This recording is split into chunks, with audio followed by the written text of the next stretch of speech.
This daf Yerushalmi Eruvin in the article owes her addition of daf Samach Vav Amud Aleph, the fourth line down, Halacha Vav, and that is in the Vilna Samach Aleph Amud Aleph. Also Halacha Vav, which is somewhere towards the bottom of the page. It says Mishnah Lo Yamar Adam Mishus Yochid Vishta Mishus Rabim. Person does not stand in Mishus Yochid and drink Mishus Rabim, or Mishus Rabim or stand Mishus Rabim Yishta Mishus Yochid and drink Mishus Yochid. Eli Kain Hichnis Rosh or Ruba L'Makom Mishus Shais, unless he's standing with the head of the majority of his torso in the area of which he's drinking. Otherwise, we're afraid he's going to, as the Kormei says, maybe the cleave from which he's drinking is going to bring back them to Rishus where he is, which of course is going to take him Rishus L'Shus. So to buy gas, a gas is a hole which holds wine, and as long as you're drinking over the gas, it's not chayv and meiseres. Once you take stuff away from the gas, the wine away the gas, it's chayv and meiseres. So you should have rosh of rubo over the gas, over the wine hole when you're drinking from it. Person can, there's a picture of the article, but here, a person can catch water. He's standing here in Rishus Harabim. He's catching water below 10 fachim from the maschela, from the drainage gutter.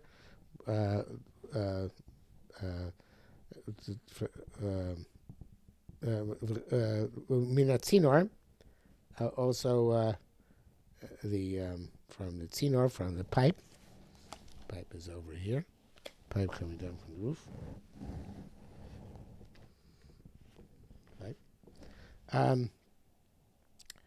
Umikamakam shoyse, and no matter what, he can drink. Now the mikamakam, the Carbon Ada explains, when it's from the drainage gutter, you have to dafka catch it down here. You can't do it over here. It can't be mitzarif. I mean, put your keli all the way up there to the roof. I'll explain that in a minute. We'll see if Moshe to explain it. Whereas by the tzinor, it doesn't matter whether you are put right next to it once it's coming off the roof, when it's right next to it, or further down. This is obviously mitzarif, but you can imagine mikomako, no matter whether mitzarif or not. Okay, so let's see Bnei Moshe. We'll both explain it, but Bnei Moshe I've underlined my Gemara, so I guess I felt it was better at the time for this purpose. It's like a angle structure, next to the roof box, less than 3 tefachim away from the roof, and it goes across the entire wall. Which through this gutter, the water comes down from the roof. They flow and they go out. He can capture the water below 10 tefachim from the ground. Specifically less than 10 tefachim from the ground. He shouldn't be mitzaref here. It says put his mouth. But to the gutter. The carbon A says piv o keli, of his mouth or a vessel. If he touches it, and the gutter is next to the roof, anything within 3 tefachim of the roof is like the roof. It's as if he's uprooting from the roof, which is Rishus Rabim, and he's in Rishus Rabim. So it has to be that he's not within 10 feet of the ground, which is right within Rishus Rabim. He's not taking from a different Rishus. It's coming into his Rishus, and he's drinking from it. The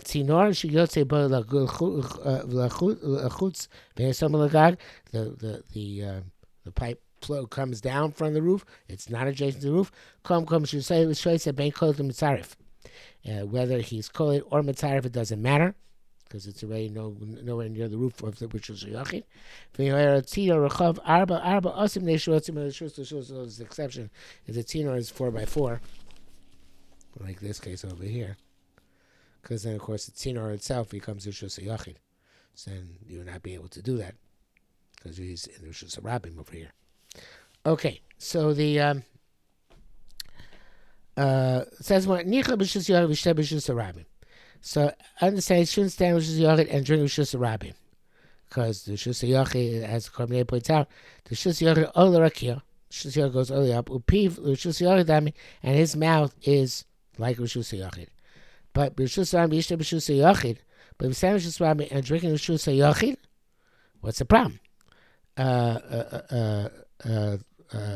Korbanei points out, as the Lo Yamo B'Shus Rabbi Yishta Shus Yochid Amayo, people Malam Yasoro Omeid. His mouth is above 10 tefachim. Chol Malam Yasoro B'Shus Rabbi Makom P'Turu. So, okay, he's in Rishus Rabim, but his mouth is above 10 tefachim. So it's at worst a Makom P'Tur. So what's the issue? Right? So again, you shouldn't stand in the Rishus Yochid and drink in the Rishus Rabim. Because your mouth is the Rishus Yochid, the word is Rishus Rabim, it's going to go from Rishus Yochid to Rishus Rabim. But Rishus Rabim, Rishus Yochid, but if you stand in Rishus Rabim, and you drink Rishus Yochid, what's the problem? At worst, your mouth is a Makom P'Tur. Says Gemara, fascinating answer. Shani Yishim is Galgalim B'Yardim. It rolls down into your stomach. Says the goes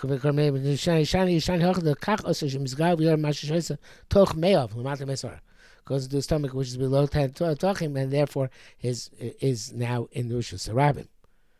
The article wants to say is the Machlokes Bavli and Yerushalmi that according to the Bavli, it's only all these are the Rabbanans, but according to Yerushalmi in our Mishnah, because you might be actually Motzi Meshus L'Rishus, but like Korbanei say, might be Motzi Keli, but according to Yerushalmi, it's Mamash Chashash D'Oraisa that Hanocha B'Toch Me'ov in Rishus Rabim is Hanocha in Rishus Rabim, and if you drink Rishus Yochid, it goes to your stomach, it's D'Oraisa.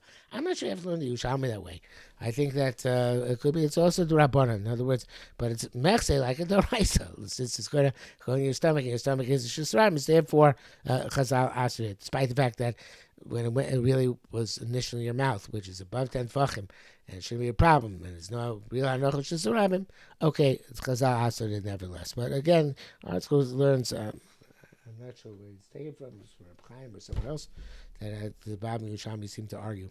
The language of Moshe says, my yard with Shiny Shinskaka, my yard with Gubit, that she says already, Ke Motzi, Mishus Rabim. Okay, so I think the Pshat is like the Pnei Moshe. Tani, we learned. Gamal Shoshu B'Ifnim, we have a picture back on Daf Chof in the Perish Chai.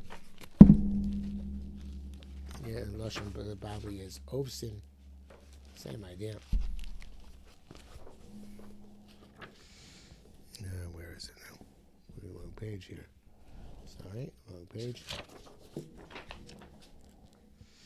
Because you see the Diyum Din of a Pasi Biros, and you have a Gamal, mostly inside, Rosh Ubu inside, and you're feeding it.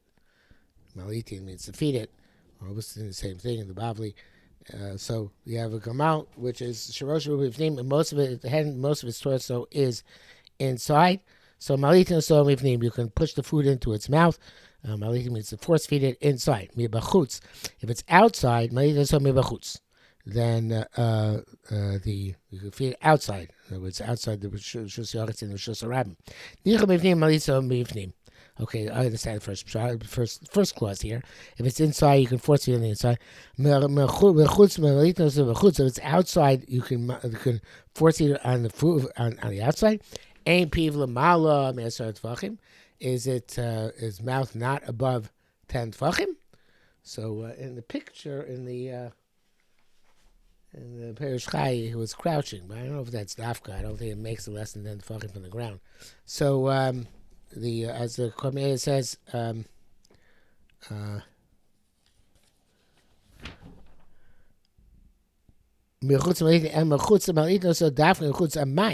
why? A peeve is stumble and malam me'asoro. His mouth is 10 tefachim.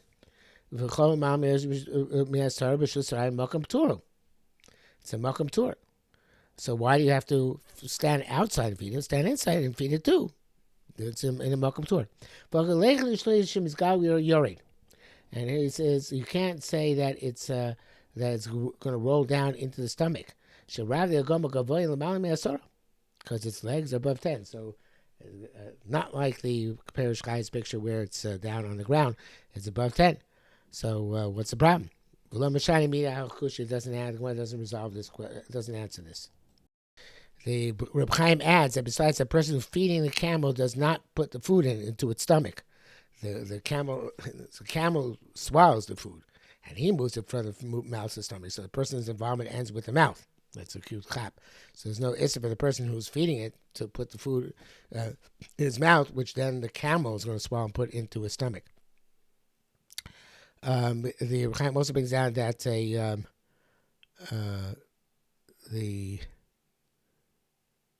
Chaim says it seems from here they're allowed to take an object from one rishus and put in another rishus and then a makom patur, because he's standing, which is machlekes a poskim, the Torah, Beis Yosef, and the Bachor, Chaim Simshim and Vav, because here he's taking food rishus yachid and giving the camel rishus of rabim, but it's above 10 tefach. He's going to take it, so he's moving above 10 tefach rishus rabim until he puts it to the mouth of the camel, which is above 10 tefach, which is a makom patur.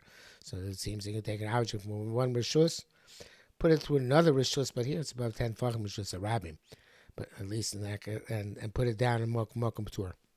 Okay, so that's again an issue in the poskim. I guess you can take a rishus yachid, move something above 10 tefach, rishus rabim, and put it in makom patur. And from Ragmar, it seems that you should be able to do so. The article here puts in a statement of Rabbi Chia from later on.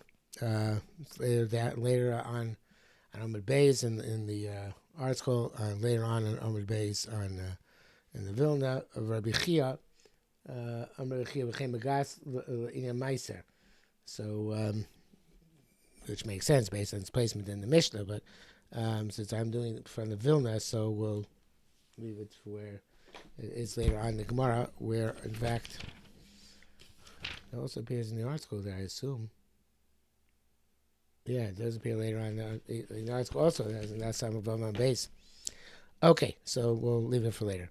So Rabbi Yosef ben said, "Mechavashi shmuasei." Now, it seems that there was a statement here of Rabbi Yaakov Baracha, which the Gemara is now going to ask a question on. So from our Mishnah, we don't have a statement of Rabbi Yaakov Baracha, but just evidently made some statement. Because Chavashi Tasi always means there's a contradiction. The Korbaneda is a very strange shot, which the arts goes with the Chavashi Tasi and Mahadra Talmudei. That's never what it means in the Yerushalmi. It always means there's a contradiction.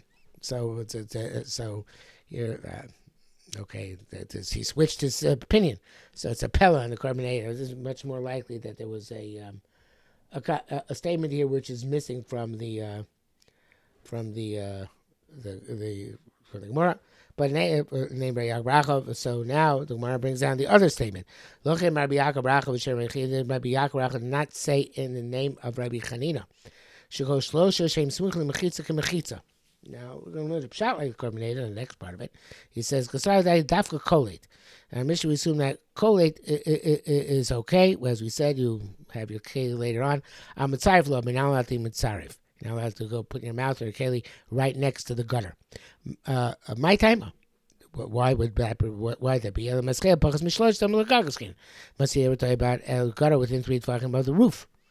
Kasha, that's difficult. You can't call it nami also. That's the case you should only be allowed to catch it further down as well. Because then that maschel is like a roof. So when you're catching the water from the roof, it's like you're being mostly from Shusiyachit to Rishus Harabim. I think we should explain a little bit more. In other words, from the roof itself, the implication is clear. It can't be collated from the roof. It's only from the maschela. Why is the maschela better than the roof? You can't be collated from the gag because the gag is Shusiyachit. Well, it's the right of the Rabbanan. Let's assume it's even the Rabbanan. It doesn't matter. But you can't be collated water which is flowing off the roof itself. Why is the maschela, which is within 3 tefachim of the roof, any better than the roof? It's lower to the roof. It's part of the roof. So therefore, you can't be collated from water which comes or gushes off the roof. Why can be collated water which gushes out of the gutter? So when it says tipatzer, let's read it a second. Look at Rabbi Yaakov Baracha, so everything within 3 tefachim of the roof is like the roof. Tipatzer b'yatzi chutz shlosha she'im baruch habarba. So Korbaneda explains. It's more than 3 tefachim away from the roof. Tzarif osur. You're still not allowed to put your mouth right there. Shenira kamotzi v'shus harabim looks much more like you're taking from Rishus Yachid to Rishus Harabim. Even though there is a gap of 3 tefachim, but still, it looks like it's part and parcel of the roof. And as we mentioned, the Mishnah of the name Moshe, and we saw that picture, Shein Baruch Havarbo. It has to be that's not 4 volume wide. It says the Komeida B'Tzina Maschei Ruach Havarbo. The Ruach Havarbo, if it's 4 volume wide, also it's also the Gazuin Dim Asi Klomehem. We're afraid you might be kolik Shein L'Mal Me'asora. Even if the 4x4 is in for 10 fuck on the ground. We're afraid you're going to take it if it's above 10 fuck, and most of the and then of course you take it from a tzino or just a yochid to the Rosh Hashanah. That's according to Adam. As the article points out here, if it's 4x4, even within 10 fuck on the ground, it's still a Carmelis. So therefore, it's not just Xavier they might take from Rosh Hashanah. You're taking from the Tzinor, which is a Carmelis. If it's 4x4 tvachim within 10 on the ground into Rosh Hashanah, and that's no good either. So therefore, you don't have to come out to a Gzeira, they might give out to Rosh Hashanah, unless you're just saying, oh, any Carmelis is a Gzeira. But rather, in this case, as we saw before, the Carmel, this itself, the base of the Tzinor is a Carmelis. You can't take from Carmelis into the Rosh Hashanah next to it. Okay. Okay, no, it's kind of bikiva mechitza. You have a stick, which is surrounded by a wall. So Renee points out, come on, b'makom shemuka mechitza. You have like a pole, a flagpole, and it's around it by Rosh Hashanah. There's a wall all around it. We're talking, and he taught something from a Rosh Hashanah into the Shusiyach and land on top of the flagpole. Yeah, Yitzhak ben Elazar Omer Machlokas. Yitzhak ben Elazar says Machlokas. Machlokas is not put down here, but the Korban brings down Machlokas. Rebbe Rabbanan. The time that we learned Zarg v'Nach. I think it's in Shabbos. Where is this Machlokas? Yeah, Shabbos. Styler and Beis and Zion Beis in the Bavli. So the Tanya Zark Gabi sees Kochu, you toss something and land on a protrusion which is small, not the 4x4.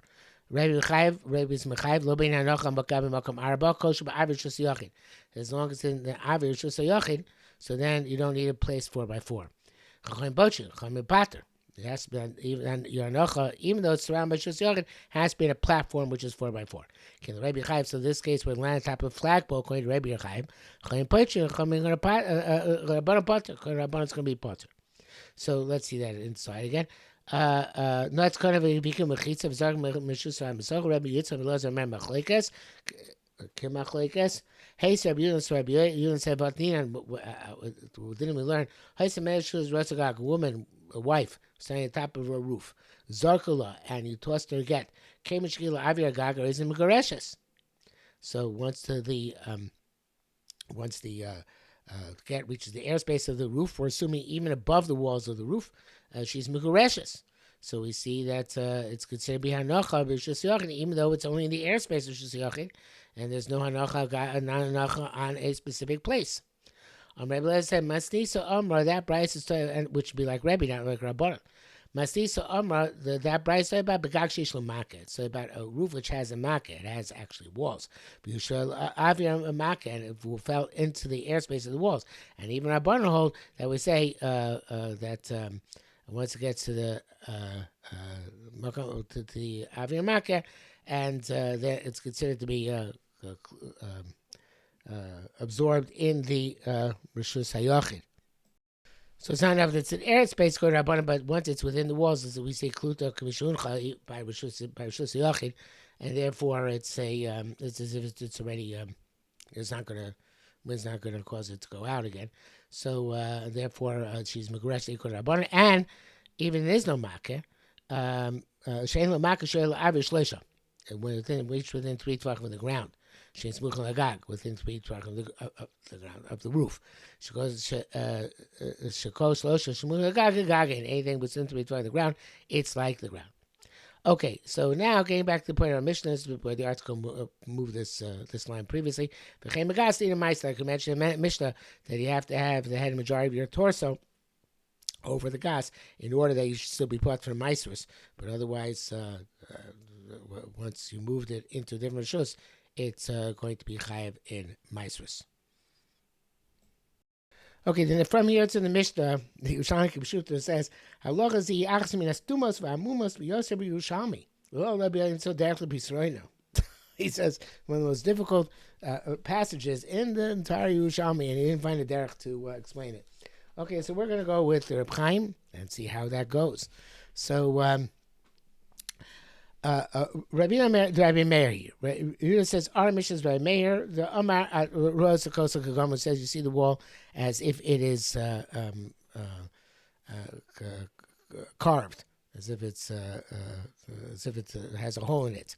So that's a machlokes Rabbi Meir and Achomim in a brisa in the Bavli and Shabbos Tav Zayin, when you have an opening which is made like an arch, which it doesn't have 4 tefachim width at the head of 10 tefachim, but if you carve the arch, so then it would have a 10 by 10 tefachim at the height of 10 tefachim. You would have 4 tefachim when the arch goes like this, and there's room to carve where you to carve the arch. You could have carved. It's not an arch which goes like that. And I wish I had a picture here. There's a picture in the. Back in the Bavli, I can't find it that quickly. But here's a picture we can use. Not the same picture, but means let's say this is less than this is the arch and went all the way down. So means if this needed to make this 4x4 across, we could look at it as if it's carved out over here. Now that means that there has to be some wall on this side, on each side of the arch, so we can say it's as if we look at the arch as if it's carved out to form straight lines. If there's just an arch, you can't say chokim lahashlim. So here, because there is a wall, we can look at it as if chokim lahashlim according to Meir, and whatever shear is required, it's as if that shear is there, 4x4, 4x10, whatever it is.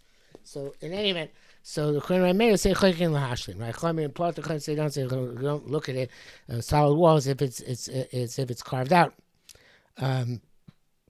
So here too, if the maschel is above 10 tefachim,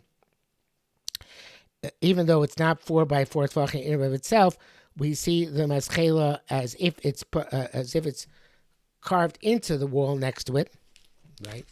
So therefore, it's as if it's 4x4. Right, that is our case over here. So the maschela, it's as if, even though it's not 4x4 in and of itself, it's as if it's carved into the continuous carving into the wall, so it becomes 4x4, right?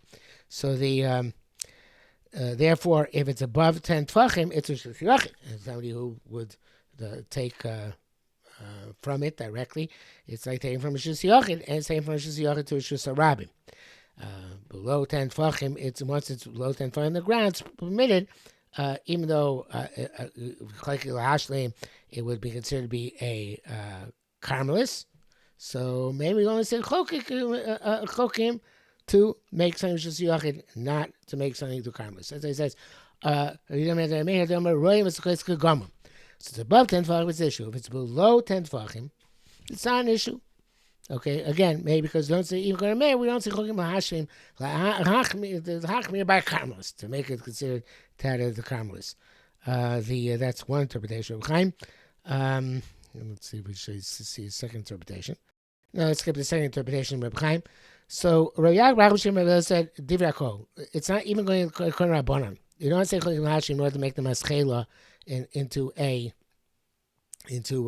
part and parcel of the Gag for the purposes of forbidding taking water from there directly as if it's taking because it's mishtapeh tor mitog shlosha. It's talking about with this, of course, the Yerushalmi Shita that there are two gradients. It's a Talmud of 10 out of 4, 10 and Talmud 10 out of 3. So when it's 10 tefachim out of 3, right? So there then it's considered to be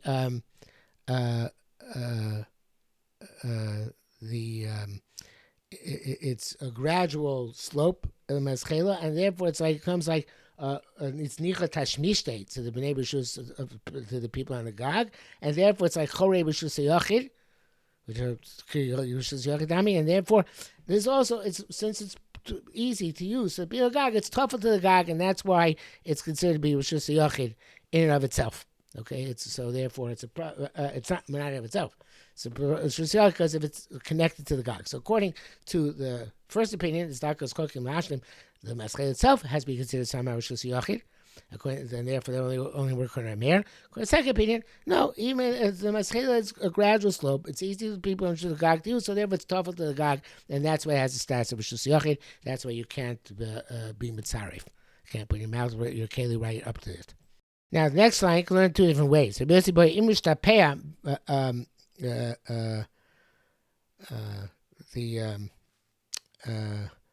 I saw it. I saw it Shlosha Kigagin.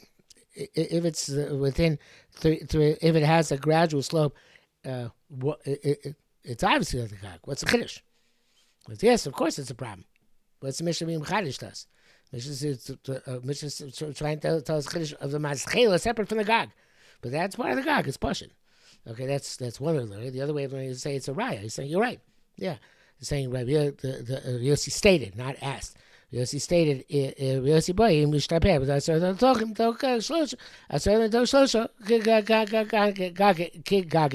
like the gag. You're right. In that case, it would work even according to everybody, it'd be considered the part and parcel of Rishus Yochid. Chaim has a third shot, which is very fascinating, which is that if it's on such a gradual slope, it's kagag, it's like the gag, even if it's below 10 tfachim. And it should be to Rishus Yochid, even if it's below 10 tfachim. And why would you be allowed to take from that maschela, which is below 10 tfachim, if it's adjacent to a gag above 10 tfachim, and it's like chorei Rishus Yochid. Now the next few lines, everybody gives it, they're cryptic. They are certainly cryptic. And the question is what they're going on. Because Gemara compares our sugya to a different sugya, but doesn't say to which sugya. So everybody has their own ideas to what sugya we're comparing it. So we'll go with Reb Chaim, that it's comparing the sugya to the sugya of Sefer Torah, which I had earlier, the Sefer Torah which rolled off the roof. So so Gemara says, Man and Tama, if over there, that, and Reb Chaim wants to say that Mana Talmud is Rabbi Yossi's question. Rabbi Yossi asked the question that if it's Chorishus Yochid in Lamata Me'asor, it shouldn't be allowed to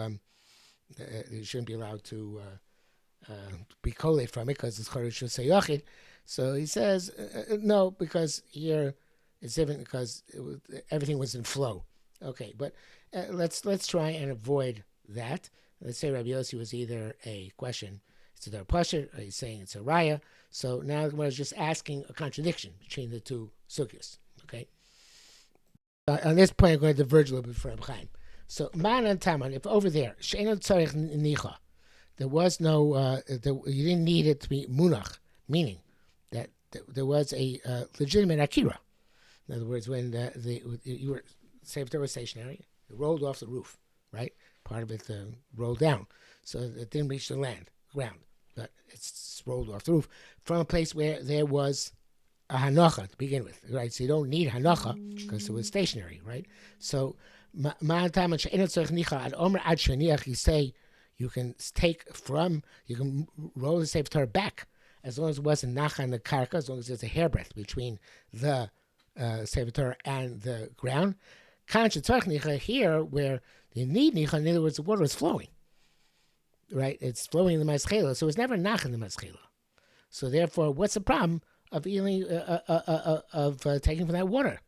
You're taking from a place where there's no hanacha. It was flowing the whole time. So why should you not be able to take that water that you say dafka have to wait till it gets within 10 foot in the ground? Not taken from a place where there was any hanacha. There you could roll back where it started from stationary, and then it roll close to the ground. There, it didn't start from stationary. What's the problem? So and here we're going to Reb Chaim, even though it's a little bit difficult language. How do you know that it wasn't nach?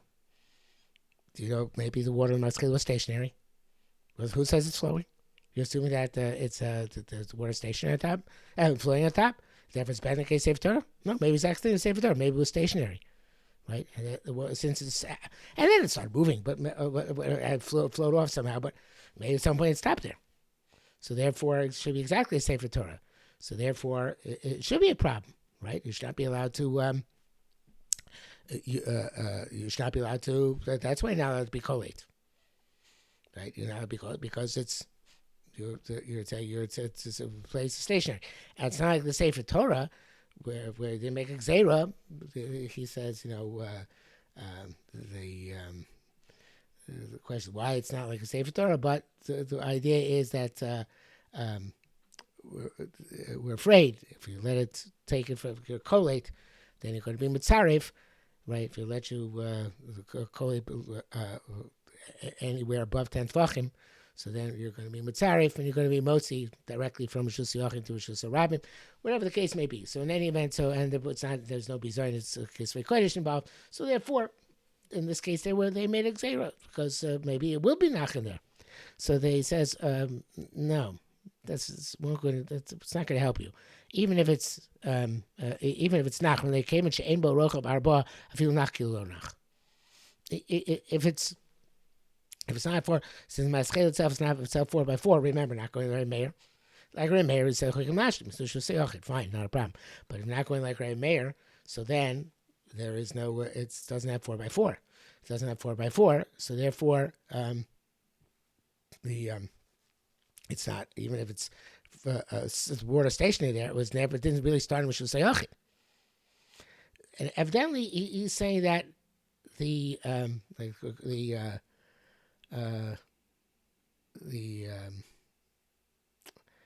Chaim says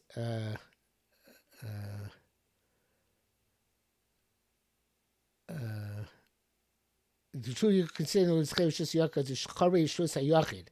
But nevertheless, there's no Makam Akir from a Makam Daled.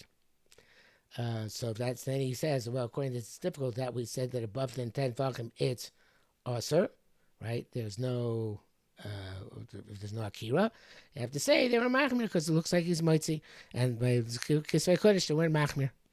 Okay, as you can see, then the entire Sugya was extremely difficult and very cryptic and very again. There's a whole assumption making connections to Sefer Torah, which is not explicit anywhere in the Gemara. But I think we should run through again, nevertheless. That's why there's maskei shus yachid.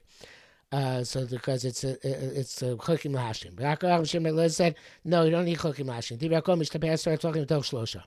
It's chorei shus yachid because it's nichat tashmish the neighbor to the people of the Gag. So it's partial. That's like the roof, right? Why do you have to tell me it's like the roof? It's like the roof. So now the one has a new question. Man on tamach nicha there by the Sefer Torah which rolled, but it's not. It doesn't need a nicha, meaning that it is. There is a nicha. It is. There was an akira from a stationary place. Adam and Sheikh still say it's still. You can roll it back until it lands in the Rishus Rabbim. Here where it's flowing to begin with, so therefore why can it be collate below? It's not. There's no issue, right? There's no akira that this issue. There should be a hanacha when he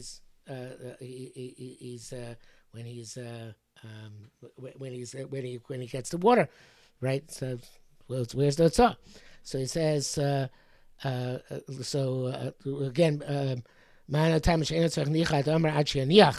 still remove to roll back on Shetzarch Nicha. There was no Hanoch being flowing low koshka is being what's to be collate the water. So I want to add something which Reb Chaim says. Even though Hanoch without a cure is normally also midrabanan, but here where you collate mina avir, so therefore the only issue is because of account of mitzaref, right? And the mitzaref itself is no right, so because it's coming from the place there's no akira, so therefore there shouldn't be gozer at all. So here, why is there any issue of kolate at all? Maybe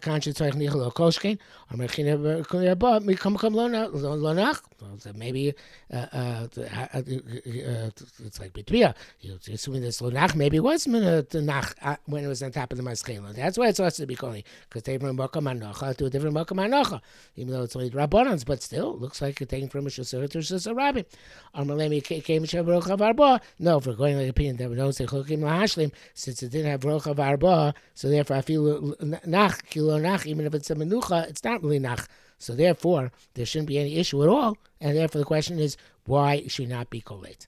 Okay, so it doesn't answer that question, but Nevertheless, the Mishnah said you only be kohet lamata me'asora, not above 10 tefachim, lest you come to be mitzarif. Yeah, loch is 9. Bor b'shus harabim. You have a bor b'shus harabim chiyas gavah me'asora, and you have the cavity, even though the bor b'shus harabim, but the cavity is above 10 tefachim. So then, chalon shal gaba mamali men b'Shabbos. You can use a window to fill up from Shabbos. Ash b'shus harabim. You have a similar case where they have a garbage heap in b'shus harabim. I don't know if we have a picture of this. Let's see. Yeah, ash b'shus harabim. You have Ashwas Bishus Rabbi. You have garbage heap, Bishus Rabbi. Sorry.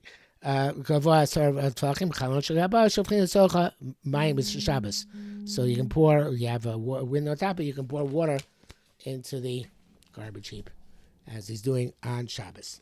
And that brings us finally to the end of the